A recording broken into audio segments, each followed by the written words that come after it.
Hello दोस्तों, आप सभी का स्वागत है मेरे यूट्यूब चैनल सभ्य स्टडी में। तो दोस्तों आज हम बात करेंगे भूगोल पार्ट के 30 इंपॉर्टेंट क्वेश्चंस। अगर दोस्तों आपको मेरी वीडियो अच्छी लगे तो प्लीज़ इसको लाइक शेयर सब्सक्राइब करना ना भूलें। चलो दोस्तों शुरुआत करते हैं।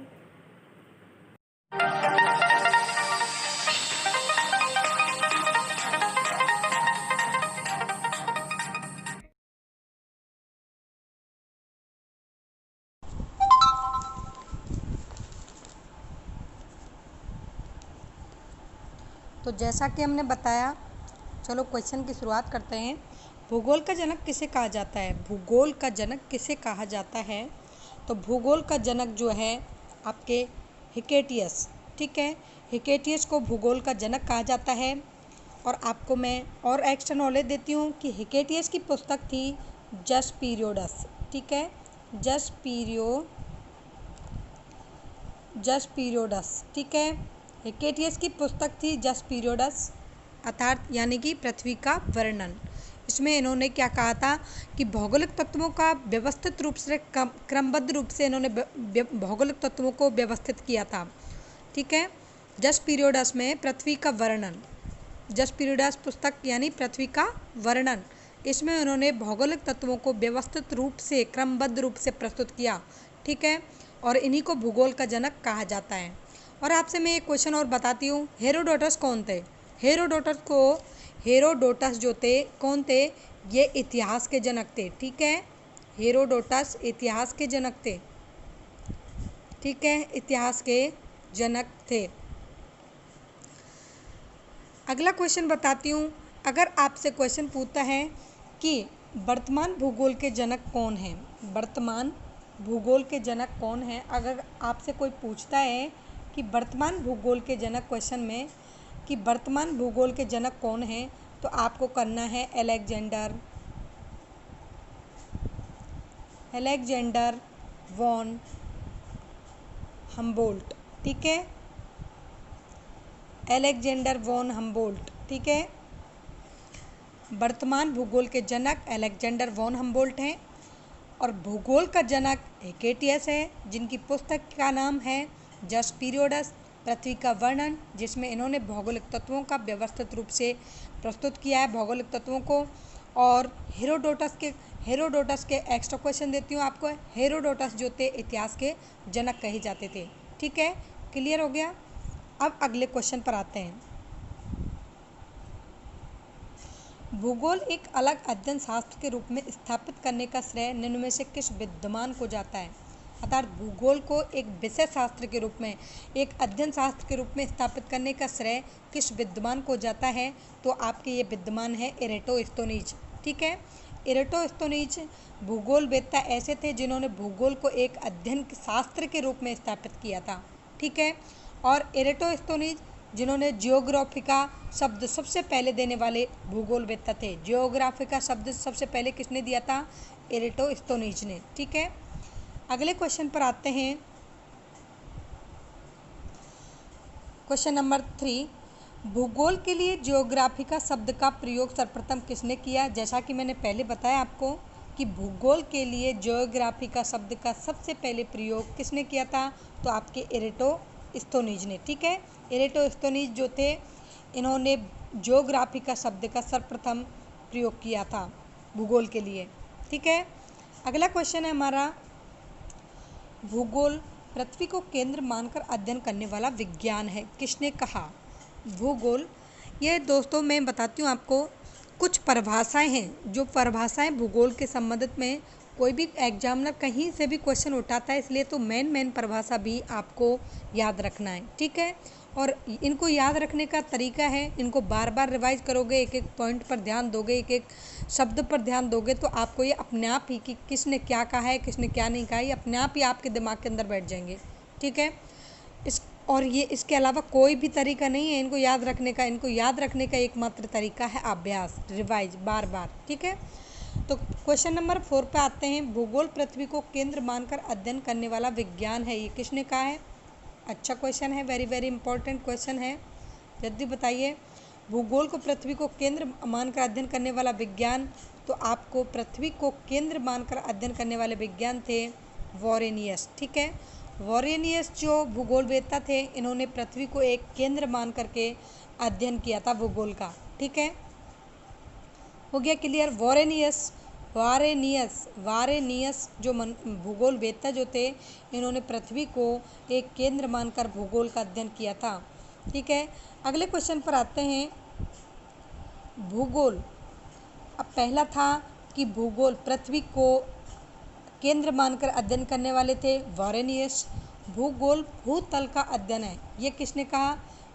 किस भूगोलवेत्ता ने कहा था? तो ये आपके कांट। ठीक है, कांट भूगोलवेत्ता जो थे, इन्होंने कहा था कि भूगोल किसका अध्ययन है? भूतल का अध्ययन है। और पृथ्वी को केंद्र मानकर भूगोल का अध्ययन करने वाले कौन थे?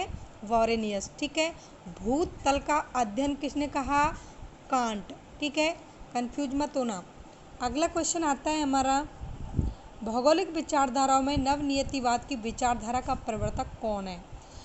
भौगोलिक विचारधाराओं में नवनियतिवाद की विचारधारा का प्रवर्तक कौन है? तो ग्रिफिथ जो टेलर हैं आपके, वो नवनियतिवाद के विचारधारा के प्रवर्तक कहे जाते हैं।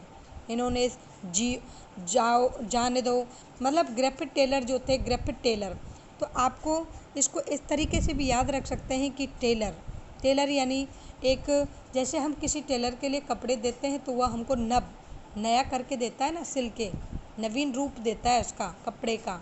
हम तो सादा कपड़ा देते हैं, लेकिन वो हमको नवीन रूप में परिवर्तित करके देता है। तो इस हिसाब से इस क्वेश्चन को आप अपने दिमाग में याद रख सकते हैं कि ये बताया था कि भौगोलिक विचारधारा में नवनियतिवाद की विचारधारा का कि कौन है? सभ्य स्टडी वाली मैडम ने बताया था कि ग्रिफिथ टेलर नवनियतिवाद के विचारधारा के प्रवर्तक। टेलर यानी कि नवीन कपड़े को रूप देने वाला टेलर होता है। तो नवनियतिवाद कौन है? Griffith Taylor. ठीक है, हो गया क्लियर। अगला क्वेश्चन पर आते हैं हम, भू आकृति विज्ञान का जन्मदाता किसे माना जाता है? भू आकृति विज्ञान का जन्मदाता किसे माना जाता है? तो आपके पेसेल भूगोलवेत्ता जो थे, पेसेल। ठीक है, पेसेल भूगोलवेत्ता जो थे, इनको भू आकृति विज्ञान का जन्मदाता माना जाता है। हो गया क्लियर। आपसे मैं बार बार रिपीटेड करवाती हूँ कि पृथ्वी को केंद्र मानकर भूगोल का अध्ययन करने वाले वॉरेनियस, और पृथ्वी भूतल का अध्ययन है। भूगोल क्या है? भूतल का अध्ययन है। किसने कहा? कांट ने। ठीक है, कांट ने कहा था। एक व्यवस्थित अध्ययन शास्त्र के रूप में वर्णन करने वाले, एक भूगोल को एक व्यवस्थित अध्ययन शास्त्र का रूप देने वाले कौन थे? इरेटोस्थेनीज। ठीक है, हो गया क्लियर। व्यवस्थित अध्ययन शास्त्र का रूप देकर अध्ययन करने वाले कौन थे? इरेटोस्थेनीज थे। और भूगोल के जनक हिकेटियस। ठीक है, हो गया क्लियर। अगले क्वेश्चन पर आते हैं। बार बार रिपीट इस करवाने से आपको याद भी हो जाएंगे। ठीक है, रुको और जाओ नियतिवाद की विचारधारा के प्रतिपादक कौन थे? रुको और जाओ नियतिवाद, नवनियतिवाद, नियतिवाद। तो आप क्या करना है? आपको ग्रिफिथ टेलर करना है।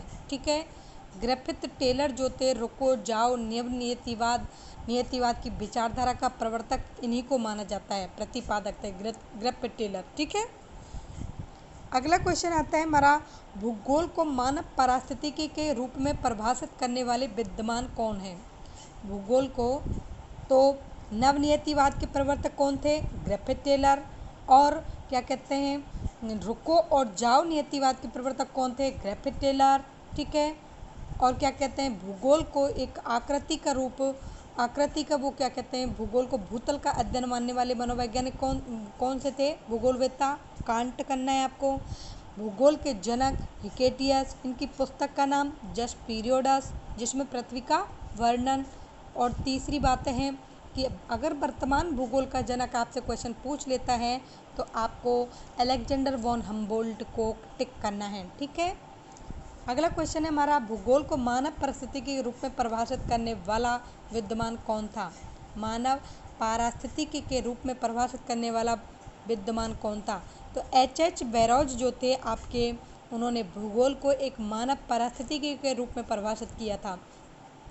तो आप इसको इस तरीके से याद रख सकते हैं कि जैसे बैरोज, इनके नाम में रोज आता है ना, बैरोज, इनके नाम में ये जो रोज शब्द है, ठीक है। इनके नाम में क्या है, ये जो रोज है, रोज यानी कि डेली घटित होने वाली घटना है। ठीक है, तो डेली परिस्थितियाँ जो घटती हैं, भूगोल को मानव परिस्थिति, तो इस रोज शब्द को परिस्थितियों से जोड़ सकते हैं। जैसे रोज क्या होता है, रोज कुछ ना कुछ घटता ही है, लड़ाई होती है, झगड़े होते हैं, कभी कुछ हो जाता है, कभी प्यार, कभी प्रीत, होता रहता है, परिस्थितियों के अकॉर्डिंग चलता रहता है। जब जैसी परिस्थिति होती है वैसा ही आदमी का व्यवहार हो जाता है। ठीक है, तो बेरोज, रोज परिस्थिति के अकॉर्डिंग इस क्वेश्चन को आप इस तरीके से याद रख सकते हैं कि भूगोल को मानव परिस्थिति के रूप में परिभाषित करने वाले विद्यमान कौन है, H.H. वेरोज। ठीक है, हो गया क्लियर। अगले क्वेश्चन पर आते हैं, अगले क्वेश्चन पर आते हैं। ठीक है, गणितीय भूगोल का प्रारंभकर्ता निम्न में से कौन है। गणितीय भूगोल का प्रारंभकर्ता, गणितीय भूगोल, सांस्कृतिक भूगोल और क्या कहते हैं, सामाजिक भूगोल, आर्थिक भूगोल, ये अलग अलग इनके जनक हैं। तो आपको इसमें क्वेश्चन पूछा है कि गणितीय भूगोल का प्रारंभकर्ता निम्न में से कौन है। तो गणितीय भूगोल के प्रारंभकर्ता है आपके थेल्स मनोवैज्ञानिक। ठीक है, थेल्स भूगोलवेत्ता जो है आपके गणितीय भूगोल के प्रारंभकर्ता कहे जाते हैं, थेल्स। ठीक है, थेल्स जो हैं गणितीय भूगोल के प्रारंभकर्ता माने जाते हैं। हो गया क्लियर। अगले क्वेश्चन पर आते हैं। चूँकि मानव पृथ्वी पर निवास करता है अतः पृथ्वी पर निर्भर है, यह कथन किसका है। मानव पृथ्वी पर निवास करता है अतः पृथ्वी पर निर्भर है, यह कथन किसका है।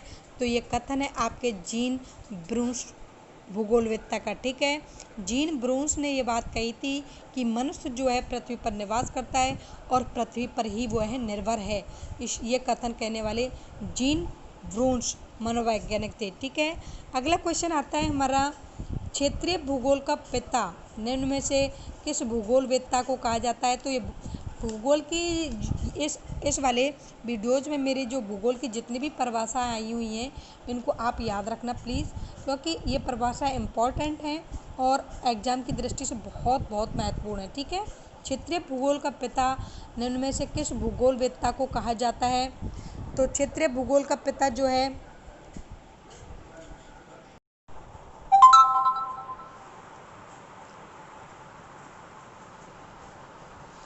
तो जैसे बता रहे थे कि क्षेत्रीय भूगोल का पिता निम्न में से किस भूगोलवेत्ता को कहा जाता है। तो क्षेत्रीय भूगोल का पिता निम्नलिखित में से किस भूगोलवेत्ता को कहा जाता है। तो कार्ल रिटर जो भूगोलवेत्ता हैं, इनको क्षेत्रीय भूगोल पिता के रूप में से जाना जाता है। ठीक है, और क्षेत्रीय भूगोल का पिता निम्न में से किस भूगोलवेत्ता को कहा जाता है, कार्ल रिटर को। ठीक है, और मानव पारिस्थितिकी के रूप में भूगोल को जानने वाले वैज्ञानिक कौन थे। H.H.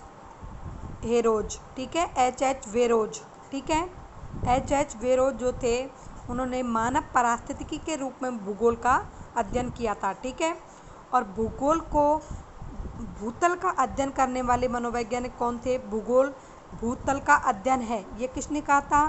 तो ये कांट जो भूगोलवेत्ता थे उन्होंने कहा था। ठीक है, बार बार रिपीट करवा रही हूँ, क्वेश्चन याद हो जाएंगे आपको।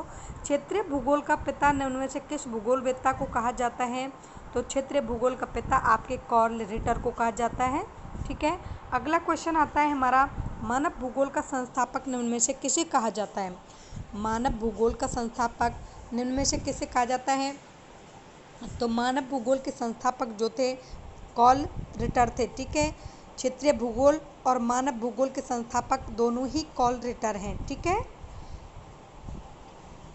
अगला क्वेश्चन आता है हमारा, मानव भूगोल अस्थायी पृथ्वी एवं चंचल मानव के पारस्परिक परिवर्तनशील संबंधों का अध्ययन है, यह कथन किसका है। मानव भूगोल अस्थायी पृथ्वी एवं चंचल मानव के पारस्परिक परिवर्तनशील संबंधों का अध्ययन है, यह कथन किसका है।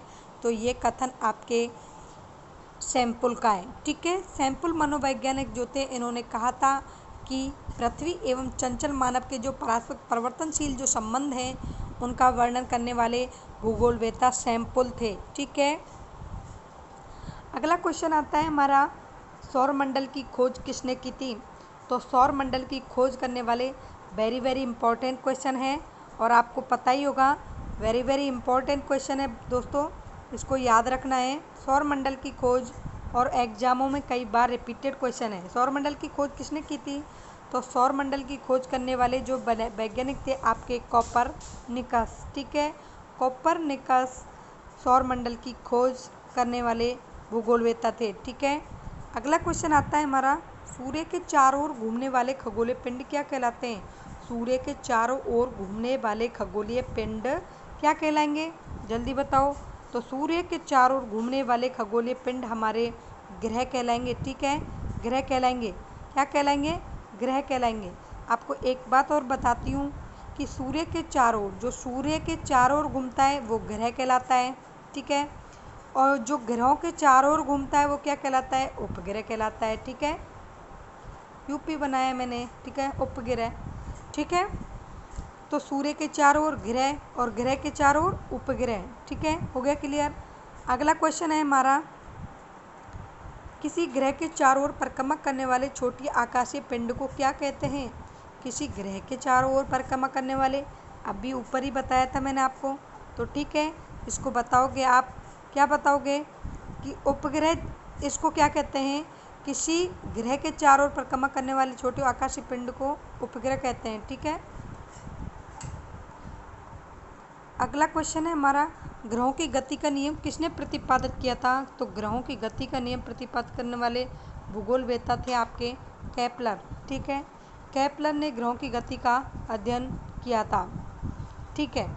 अगले क्वेश्चन पर आते हैं, अंतरिक्ष में कुल कितने तारामंडल हैं? ठीक है, अंतरिक्ष में कुल कितने तारामंडल हैं? तो आपको बताती हूँ, अंतरिक्ष में 89 तारामंडल हैं, 89 तारामंडल हैं, जिनमें आप बताओ, सूर्य भी एक तारा है। सूर्य क्या है? सूर्य भी एक तारा है, ठीक है। अंतरिक्ष में कुल कितने तारामंडल हैं? तो 89 तारामंडल हैं। अगले क्वेश्चन पर आते हैं, ब्रह्मांड में विस्फोटी तारा कहलाती है क्या? ब्रह्मांड में विस्फोटी तारा कहलाता है तो वह अभिनव तारा कहलाता है। ब्रह्मांड में विस्फोटी तारा क्या कहलाएगा? अभिनव तारा कहलाएगा, ठीक है। अगले क्वेश्चन पर आते हैं, पृथ्वी ग्रह की संरचना में परिवार के नीचे क्रोड निम्नलिखित में से किस एक से बना है? अच्छा क्वेश्चन है और इसको याद रखना भी जरूरी है, ठीक है।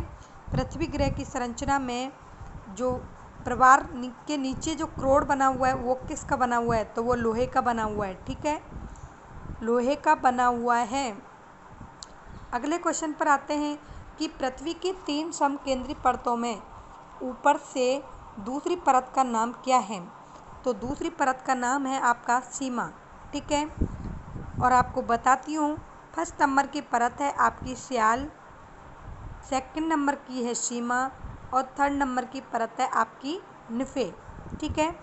अगर इनके अंदर आपको क्वेश्चन पूछा जाता है कि स्याल परत के अंदर किन तत्वों की प्रधानता होती है?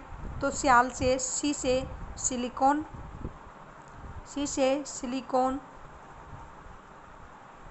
ठीक है। और आल से एलुमिना, ठीक है। तो इस परत में इन तत्वों की प्रधानता रहती है, सिलिकॉन और एलुमिना, ठीक है। और क्या कहते हैं, और निफे जो सीमा है, सीमा में क्या करोगे आप? सी से सिलिकॉन वही वाली, ठीक है।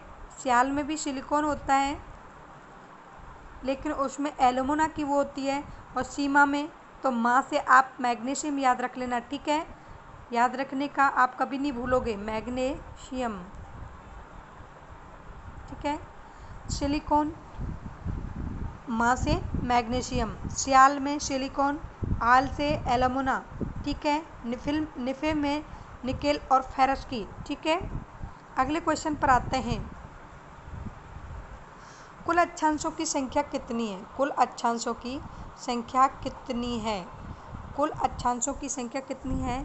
तो कुल अक्षांशों की संख्या है आपकी 180, ठीक है। कुल अक्षांशों की संख्या कितनी है? 180 है।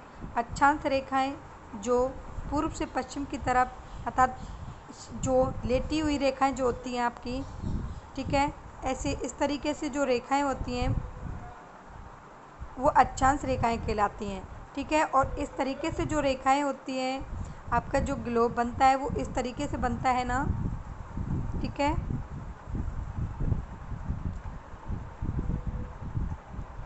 यानी कि ये ड्राइंग थोड़ी सी तो आपका इस तरीके से, ठीक है। कुल अक्षांशों की संख्याएं कितनी हैं, तो ये आपकी संख्या है इनकी 180, ठीक है, 180 है। और अगला क्वेश्चन पूछा है हमारा, देशांतरों की संख्या कितनी है, देशांतरों की संख्या कितनी है, तो 360, ठीक है, 360 देशांतर रेखा है। अगले क्वेश्चन पर आते हैं, निम्नलिखित में से कौन सा एक भूमध्य रेखा के सर्वाधिक निकट है, तो भूमध्य रेखा के सर्वाधिक निकट, यानी कि भूमध्य रेखा के सर्वाधिक निकट, जैसे हमारी ये पृथ्वी है, भूमध्य रेखा के सर्वाधिक निकट शहर पूछा है, तो भूमध्य रेखा आपकी कौन सी होती है, 0 डिग्री, 0 डिग्री, ठीक है। भूमध्य रेखा ये ऊपर क्या है, कर्क रेखा 23.5 डिग्री, नीचे मकर रेखा 23.5 डिग्री दक्षिणी गोलार्ध में, ये उत्तरी गोलार्ध में, ठीक है। भूमध्य रेखा, तो इसके पास शहर कौन सा है, तो आपका सिंगापुर, ठीक है, आपका सिंगापुर शहर जो है भूमध्य रेखा के सर्वाधिक निकट है। और सर्वाधिक औद्योगिकृत देश कौन सा है, सर्वाधिक औद्योगिकृत देश भी आपका सिंगापुर है, ठीक है। अगले क्वेश्चन पर आते हैं, निम्नलिखित में से किस देश से होकर कर्क रेखा गुजरती है, तो चीन, ये भी करेक्ट है आपका, ठीक है, चीन से होकर भी कर्क रेखा गुजरती है, बिल्कुल करेक्ट है। जायरे से भी होकर कर्क रेखा, भारत से भी होकर, तीनों से गुजरती है। इसका आंसर ये सभी, ठीक है, ये सभी आंसर है इसका, इसमें गलत दिया हुआ है इसलिए ये सभी आंसर है इसका, ठीक है।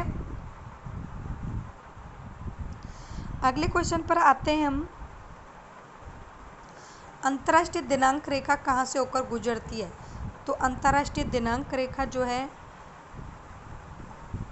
180 डिग्री से होकर गुजरती है, अंतर्राष्ट्रीय दिनांक रेखा 180 डिग्री से होकर गुजरती है। और अक्षांश रेखा आपकी कितनी होती है, 180 होती है। देशांतर रेखा आपकी कितनी होती है, 360 होती हैं, ठीक है।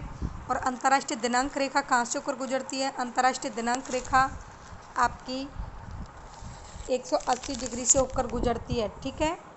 और आपसे क्वेश्चन करती हूँ कि भारत की प्रधान यामोत्तर रेखा कौन सी है, भारत की प्रधान मानक रेखा 82.5 डिग्री, ठीक है, याद रखना, भारत की प्रधान मानक रेखा कहाँ से, 82.5 डिग्री। और अंतर्राष्ट्रीय दिनांक रेखा ग्रीनविच से होकर, ग्रीनविच कहाँ पर है, तो ये ग्रीनविच है आपका यूके में, ठीक है।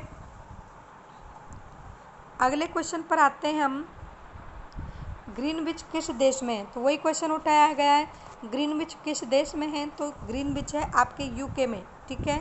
ग्रीनविच किस देश में है, जहाँ से कि प्रधान यामोत्तर रेखा निकलती है, 0 डिग्री देशांतर रेखा ग्रीनविच से होकर गुजरती है। और ये भारत के इलाहाबाद नैनी से होकर गुजरती है, ठीक है। भारत की मानक यामोत्तर रेखा होती है, भारत की मानक रेखा है 82.5 डिग्री, ठीक है। अगले क्वेश्चन पर आते हैं हम,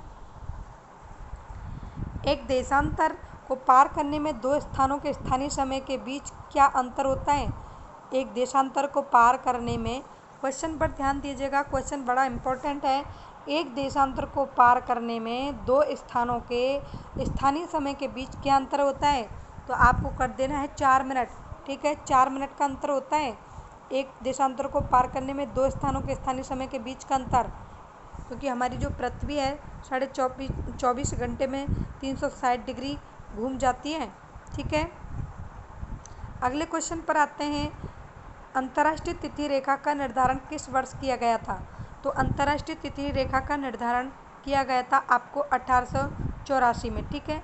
इसके साथ ही मैं आपको बताती हूँ कि इसको इस तरीके से भी याद रख सकते हैं कि पॉलिटिकल साइंस का वेरी इंपॉर्टेंट क्वेश्चन है 1885, जल्दी बताओ क्या है, कांग्रेस की स्थापना, ठीक है, कांग्रेस की स्थापना हुम ने की थी, स्थापना एक्टोवियम हुम ने की थी, ठीक है, कांग्रेस की स्थापना 1885, तो उससे 1 साल पहले अंतर्राष्ट्रीय तिथि रेखा का निर्धारण किया गया था, ठीक है। हो गया क्लियर, धन्यवाद दोस्तों। अगर आपको मेरी वीडियो अच्छी लगी हो तो प्लीज़ इसको लाइक शेयर सब्सक्राइब करना ना भूलें।